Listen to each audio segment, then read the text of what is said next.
Pertama, saya ingin mengkonfirmasi kepada Menteri BUMN, ini karena menyangkut daerah pemilihan, rencana kalau tidak salah itu ada relokasi Lanal Batu Poron ke Sumeneb, dari Bangkalan ke Sumeneb.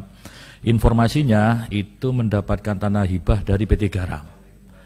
Kalau ini betul, ini cukup ironis gitu. Kenapa?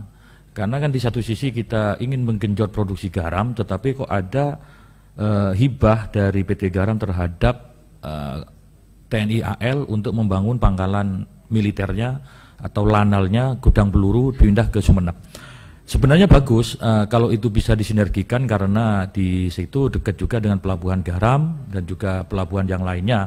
Cuman ini kan kalau memang betul itu dilaksanakan, progresnya sudah sejauh mana dan apa yang diberikan, dihibahkan oleh PT Garam itu termasuk lahan yang produktif atau seperti apa.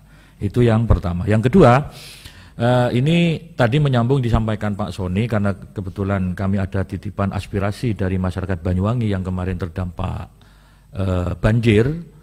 Ya, banyak juga warga konstituen kami berhubungan, karena banyak warga Madura juga di Kalibaru sana. Salah satu persoalan hari ini adalah tentang relokasi. Relokasi tetap ya, bukan huntara, tapi relokasi tetap.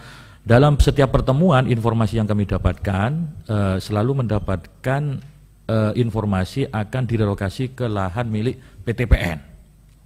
Nah, sementara PTPN itu dia kan pelaksana teknis, pemilik lahannya kan negara, dalam ini Kementerian BUMN, sehingga yang selalu mendapat sasaran dari masyarakat itu PTPN.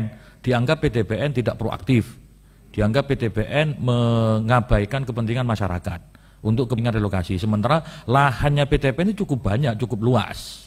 Nah, alasan waktu itu kami coba komunikasi dengan Bu Dirutnya langsung, Bu Siwi, N12, mengatakan kita tidak bisa melepas begitu saja Pak, karena ini lahan negara, harus ada kebijakan dari pemilik saham, dari Kementerian BUMN. Lah, kami berharap apakah informasi itu sudah nyampe ke Kementerian BUMN? Kalau memang tidak bisa direlokasi dan Kementerian BUMN tidak bisa melepas asetnya untuk kepentingan relokasi warga, ya disampaikan saja.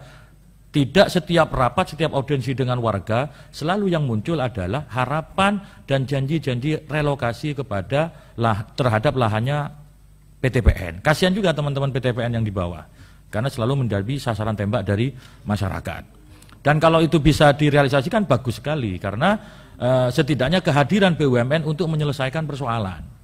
Jadi solusi konkret, misalkan relokasi itu benar-benar tanahnya dilepas oleh BUMN untuk di hunian warga sepanjang bantaran kali itu yang kemarin terdampak, itu luar biasa kinerja BUMN. Nanti kehadiran BUMN benar-benar bisa dirasakan oleh masyarakat. Yang berikutnya terkait dengan Garuda. Mumpung ada kesempatan ada Pak Menteri, seperti kita ketahui memang maskapai penerbangan kita ini hari ini dengan berkurangnya milik Garuda itu membuat pertama persaingan tiket semakin tinggi. Yang berikutnya, waktu itu selalu dikatakan Garuda akan menggarap rute-rute gemuk. Kami sepakat, termasuk juga ke luar negerinya diambil rute yang gemuk. Hari ini Pak, ketika Arab Saudi membuka layanan umroh, itu permintaan jamaah umroh itu luar biasa sekali. Kami hari ini untuk nyari Garuda dari kota-kota selain Jakarta itu kesulitan. Kami bandingkan dari Surabaya, tiap hari itu ada 6 pesawat Lion Air Group itu terbang ke Arab Saudi. Dan kami tanya waktu itu informasinya, untuk jadwalnya mereka sudah full booking sampai bulan April. Sementara Garuda itu absen, kosong di situ. Kalau ini segmentasi pasar yang bisa dimanfaatkan oleh Garuda, maka saya kira recovery bisnisnya Garuda itu lebih cepat. Yang terakhir, tadi sempat disinggung mengenai kereta cepat. Kita tidak ingin membahas masa yang lalu karena memang ternyata kemudian kereta cepat itu membebani PT KAI. Lagi-lagi membebani negara. Ada rencana, saya membaca dari salah satu media, ada rencana dari pemerintah untuk mengembangkan kereta cepat itu dari Jakarta ke Surabaya melalui Bandung. Jadi yang dari Bandung itu diteruskan ke Surabaya. Ini harus clear dari awal. Sumber pembiayanya seperti apa, posisi BUMN seperti apa. Jangan tiba-tiba seperti kereta api Jakarta-Bandung, tiba-tiba di tengah jalan dibebankan ke PT KAI. Kasihan juga kalau BUMN seperti ini. Saya kira itu pimpinan, terima kasih, kurang lebihnya mohon maaf, kurang dari 2 menit. Assalamualaikum warahmatullahi wabarakatuh. Waalaikumsalam. Pak Kil